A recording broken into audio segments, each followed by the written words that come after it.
everybody. Today's quick tip has to do with how I organize all of the tools that I use to work with the alcohol inks. So I'm going to start off and first of all just quickly show you. I have my heat gun and my airbrush over here, and I have a holder for them, which I absolutely love. I also will use a different heat tool, and I'll use the hair dryer. If I'm plugging them in, I've got room for them both to sit over here on this handy dandy little airbrush holder. I highly recommend it if you use an airbrush because it has just saved me from my airbrush dropping. It gives me a place to put it when I'm not using it. So I absolutely love this. The next thing I'm going to show you is this puppy pad. If you've ever had to train dogs and you've had puppy pads, you know that you can buy them. You could also use chucks, medical chucks as well. But the puppy pads are pretty cheap. You can actually get them at the dollar store, 5 for $1, so they're 20 cents a piece.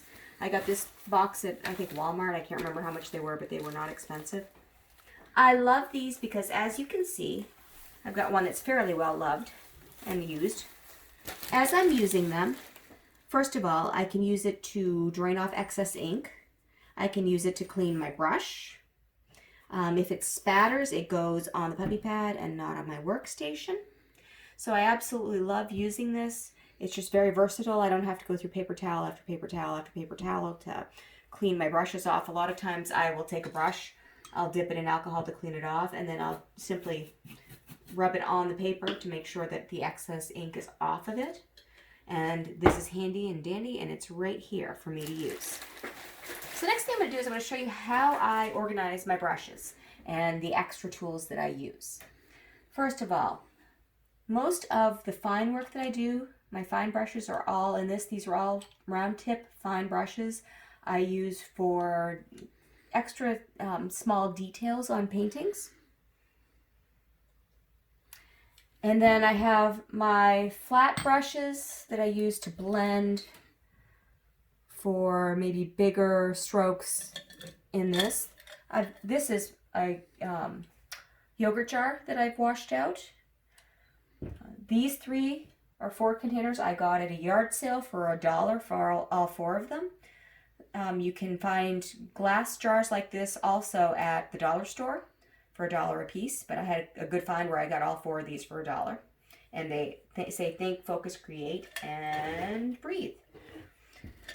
In this one I have my extra brushes. These are the brushes that I don't use all the time. A lot of them you can see are brand new. If I get a good deal on brushes, I will buy some just to have extras around to be able to try and to play with. This is what I call my fun tool jar. I have my air blower that I'll use to spread the inks around. This is a camera bulb, and it's used to clean off the lens of a camera or the shutter of a camera by pushing air through it. It also moves inks around really well. It's fun. It gives you really cool effects. These little tools right here are like Q-tips, but they're a little bit thicker and they're really absorbent, and you can reuse them. You can wash them out. My dabbers are in here. You can use these to dab on alcohol inks. They have these little pads on them that are velcroed on. These are little felt pads. You can make your own by buying felt, or you can buy pre-made ones. It would be a lot cheaper to make your own, but sometimes I like that they're already made to fit and I don't have to think about it. So what I do is I buy them and then I store them in this little box right here. This is a little, I think, a yard sale discovery of mine. I have Q-tips in here. I've got the felt pads in here and my micro tools. And then in this jar right now, I was using these on Christmas ornaments, but you can put anything in there you want. I also usually do not throw out these little Velcro pads because if you just add alcohol to these, you can reuse them and reuse the colors again. So a lot of times I will keep these and I will simply reuse them. If I want a purple as a background, I'll just put a little alcohol in it and I'll use it to dab. So you can see I've got a little plastic cup full. I have some little pipettes.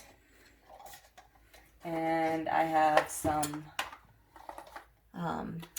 popsicle sticks that I use as well. Again, just in little plastic cups, solo cups, or I think I bought these at the dollar store. And then another one of my most favorite finds were, these are shower caddies I got at the dollar store. And they hold all of my markers and my pens that I use for my pen work. So this is pretty much how I organize my space with my most used tools. Oh, I do have this right here is a dishwasher rack for silverware. I got it at a yard sale. Someone had sold the dishwasher and had forgotten to put this rack in, and I actually almost think that they gave it to me because it didn't do them any good. And so I have my palettes and my bigger brushes and the things that I don't use as often, scissors, in here too. That was a great find. So anyway, this is how I organize most of my tools. Again, if you have a tip, please comment below. I'd love to hear your tips. I'd love to learn from you. And I hope you took something away from this today that can help you out as well. Be sure that when you're at yard sales or at the dollar store, you keep your eye out for things that can help you, because you'll be surprised at what you can find for very, very cheap that will help you organize your space. Thank you and have a great day.